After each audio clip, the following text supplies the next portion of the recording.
Hello everyone, আসসালামু আলাইকুম। সবাই কেমন আছেন? আজকে আবারও চলে আসলাম নতুন একটি ব্লগ ভিডিও। এই ব্লগ ভিডিও ছিল কক্সবাজার ট্যুর। ওই সময় বলেছিলাম প্রথম দিনের কথা। এই যে এখন চলে আসলাম দ্বিতীয় দিনের কথা। এই যে আমরা চলে গিয়েছিলাম পাটোয়ার টেকে আমরা চলে গিয়েছিলাম চাঁদের গাড়ি দিয়ে। পাটোয়ার টেক প্রথমে চলে গিয়েছিলাম, পরে গিয়েছিলাম ঝাউবনে, তারপরে চলে গিয়েছিলাম লাল কাঁকড়ার দেশে। সাথে ছিল আমার কাকি। এই যে আমিও দাঁড়িয়ে গেলাম, আমার কাকি ভিডিও করে দিতেছিল। আমার অনেক মজা লাগতেছিল। আমি সেম ড্রেস পরেছিলাম। আব্বুর জন্য বেগুনি কালার গেঞ্জি পাই নাই, তাই আনি নাই। আর আমাকে কীরকম লাগতেছে সবাই কমেন্টস করে জানাবেন। এই যে ফাইনালি চলে আসলাম পাটোয়ার টেকে। ওই সময় আমরা চাঁদের গাড়িটাকে দাঁড়া করে একটা জায়গায় পার্কিং করে আমরা চলে যাচ্ছিলাম। এই যে আমাদের পাটোয়ার টেক, এখানে ছিল শৈবাল, অনেক বড় বড় শৈবাল। ওইখানে আমরা দাঁড়িয়ে একটা ফটোশ্যুট করেছিলাম।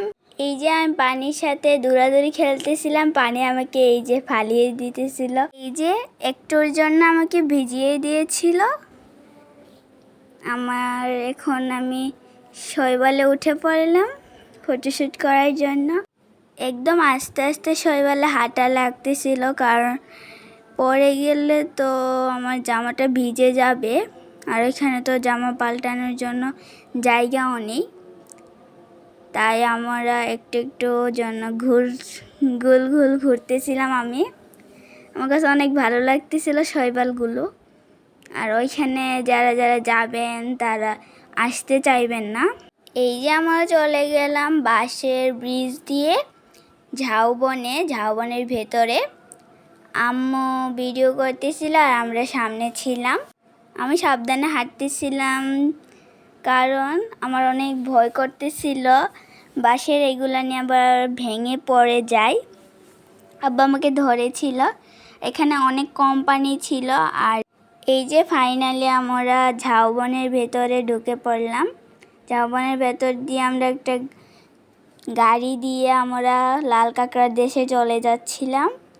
আম্মু, আমি আর ভাই একসাথে ছিলাম। আর আব্বুকে তারপরে আমাদেরকে নামিয়ে তারপরে আব্বুকে নিয়ে আসছিল। অনেক মজা হয়েছিল। আমি আর আমার ভাই গাড়ি চালিয়েছিলাম, পুরো সহজ চালানোটা। আর ওইদিকে ছিল আমার কাকি, আমার চাচু আর সাফা।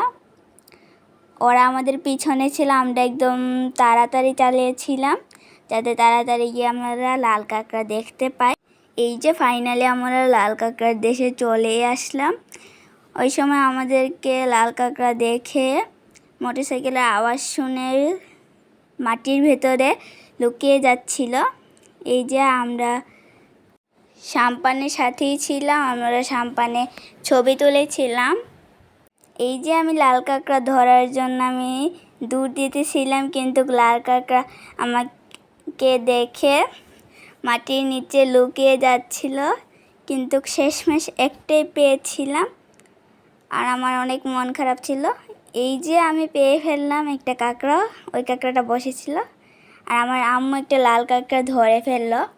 লাল কাঁকড়াটা অনেক সুন্দর ছিল, কিন্তু আমি ভয় পেতেছিলাম, কারণ লাল কাঁকড়া যদি কামড় দিয়ে ফেলে, তাই আর কি। এই যে আমরা ফাইনালি সাম্পানের সাথে ছবি তুললাম। সাম্পানগুলো অনেক বড় ছিল, আর আমার চশমাটা দেখে শুধু হলুদ আর হলুদ লাগতেছিল। এই যে ফাইনালি আমরা চলে যাচ্ছি। চলে যাওয়ার সময় এখানে লিখেছিল যে ঝাউবনের ভেতরে যাওয়া নিষেধ, তাই আমরা ঝাউবনের ভেতরে যাই নাই। কারণ ছোট ছোট গাছগুলা যদি ভিতরে গিয়ে যদি পায়ের পাড়া পড়ে, তাহলে তার ছোট গাছগুলো আর বড় হবে না, তাই আর কি। আর যারা যারা আমার ব্লগ ভিডিওটা দেখেছেন সবাইকে ধন্যবাদ। আর সবাই ভালো থাকবেন, সুস্থ থাকবেন। আল্লাহ হাফেজ।